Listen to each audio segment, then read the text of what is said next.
ஒரு நதிக்கரையில் 2 ஆடுகள், வெள்ளை மற்றும் கருப்பு. அவை எப்போதும் சேர்ந்து நடந்தன. ஒருவரையொருவர் இழந்தால் சத்தம் போட்டு அழைக்கும் அளவுக்கு நெருக்கமான நட்பு.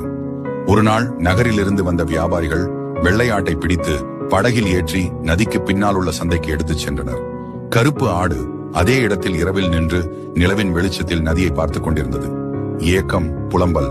ஆனால் மறுநாள் அது ஒரு முடிவெடுத்தது. அது அந்த நதியை கடந்து சந்தையை அடைந்தது. அங்கே ஒரு மரத்தோடு கட்டப்பட்டிருந்த வெள்ளையை கண்டதும் சத்தமின்றி அருகில் நின்றது. வெள்ளை ஆடு அதை கண்டதும் குரல் விட்டது. இரண்டும் அங்குள்ளவர்களை பார்த்து பதற்றமாக கத்தின. அந்த குரல், எங்களை பிரித்து விடாதீர்கள் என்று சொல்லும் சத்தம். அதை கண்ட வியாபாரியின் மகள் தனது தந்தையை கேட்டாள். அப்பா, இதன் தோழியை தேடி வந்திருக்கு போல, நாம் இதை விட்டுவிடலாமேப்பா என்றாள். தந்தையின் மனம் உருகியது. அவர் அந்த கட்டப்பட்டிருந்த வெள்ளை ஆட்டை அவிழ்த்து விட்டார்.